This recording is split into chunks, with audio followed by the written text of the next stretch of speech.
Allie from USClassicMuscleCars, and we're at Mecum, and I'm here with... My name is Matt Avery. And Matt Avery, I heard you were a recent author. Yeah, I have a brand new book that's called COPO that's all about the ultimate muscle cars Chevy was building during the 1960s. And I actually hear we have one right here behind us. Can you tell me about that? Absolutely. So this is really, when you look over the cars that Chevy was building through the central office, this is really the pinnacle. It's a 1969 Camaro Z01, and what makes it unique is there's a lot of 69 Camaros that people know and love. What makes this one unique is that only 69 were built in 1969, and even more special is what's under the hood. It's an all-aluminum, big block, 427, aluminum block, aluminum heads, aluminum intake. It was rated around 430 horsepower on paper. Realistically, you slap open headers on it and you get a good tune on it, it made closer to almost 550, 600 horsepower. So the reason they came about was during the 1960s, Chevrolet had a big problem. So you couldn't just make the biggest, baddest car that they wanted. The reason was government intervention. So Chevrolet and General Motors were so much bigger than their Ford and Dodge counterparts. Chevrolet was almost going to get broken up as a monopoly. Antitrust lawsuits were in the works. So they really had to kind of present this respectable image if they were going to avoid all that. But they still wanted to keep their cars in first place on the drag strips and keep them out in front of spectators' eyes. That's what moved inventory.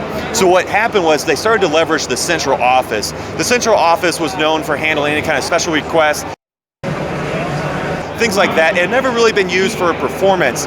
That changed with Don Yanko in 1965. He starts off with Corvairs. You have some Novas that are built through the COPO. They're called COPO, Central Office Production Order. So really this is the ultimate of that, where it was I don't want to say an abuse, but it was a very creative way to use some paperwork to build a car that Chevy wasn't going to. So Camaro Z01, 69 are built. They're ordered by Fred Gibb in La Harpe, Illinois. He orders 50 of them. He thought he was going to sell them to drag racers and get them out there. What happened, kind of a fun story about them is they were supposed to be around $5,000. When they finally arrived at his dealership, they came in closer to $7,000. A lot of money in an unheard of move. Fred calls Chevrolet, gets 37 of them returned back, saying, I can't sell these cars. So that's a fun wrinkle. The other cars, so he ordered 50. The other 19 come in through other dealers who said, hey, we want a piece of this action. We want a really big, bad Camaro. So they order them too. Today there's about 43 that are left, but they're almost hard to identify when you look at them because they don't have a lot of options on them. They weren't very dressed up. Absolutely. They were meant to do one thing, and that's to go fast down a track. And I can tell you're extremely passionate about this, and I would assume that would be why your book is titled COPO. Is that correct? Absolutely. So the book is all about the cars that were built through the central office. This is just one car, but I spent 2 years researching, and I had the chance to see and experience over 45 of the world's best COPO cars, and they're really growing in popularity.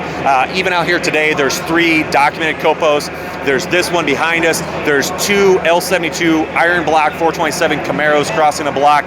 There's a Yanko and there's a non-Yanko as well as there's some clones and tributes out here too. So people really love the Yanko mystique because of how they got made, and the COPO cars in general. There's really a growing interest, and I'm so excited to bring a new take to that and help them get them even more excited about the story of the cars. Absolutely. I love your passion with this. So now, if you don't mind me asking, what do you think this car will go at auction?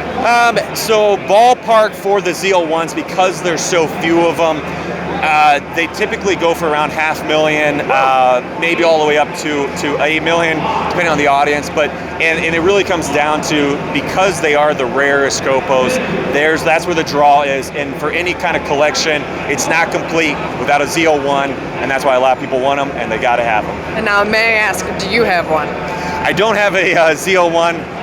But maybe today, maybe I'll change that, and maybe I'll be up there in the block bidding. There we go. Well, thank you so much, Absolutely. Matt. My pleasure. Thank you. And Matt, I see you have a copy of your book here. Do you want to tell me a little bit about it? Yeah, absolutely. So this is the brand new book that just came out just a couple weeks ago. It's called COPO. So we got there front and center. Big project that took me about 2 years to complete. I worked with CarTech, Auto Books and Manuals. They were the publishing group behind it. And really the idea was to bring light to these cars. People know and love them, but the full story has never been told. So really excited. I documented the 9 vehicles that were built through the central office. So you have everything from the Corvairs to the Vegas to the Gib Novas to the Z01s, the L72 Camaros, the 70.5 Camaro. So features all new photography. I did it all myself. I did all new color photography. Was able to travel all throughout the U.S. and up into Canada. Wow. Saw and experienced 45 of the world's best COPO cars. Another neat thing too that has never been seen before is there's a lot of behind the scenes historical images and even sketches from Don Yanko. I had one of the leading Yanko historians, Joe Barr, share with me treasure trove of his personal libraries of photography. That really helps to communicate how these cars were when they're new, and really helps to provide a level of authenticity that hasn't been seen before. Just all kinds of stuff like here, you can see just how they were when they came right out of Don Yanko's Canonsburg delership. So absolutely. Really cool. But if people want to know more, I encourage you, go to where you buy your favorite books, as well as COPOTheBook.com. So a lot of more information about the project as well as myself there. All right, cool. Thank you again. Yeah, thanks, Allie. Yeah.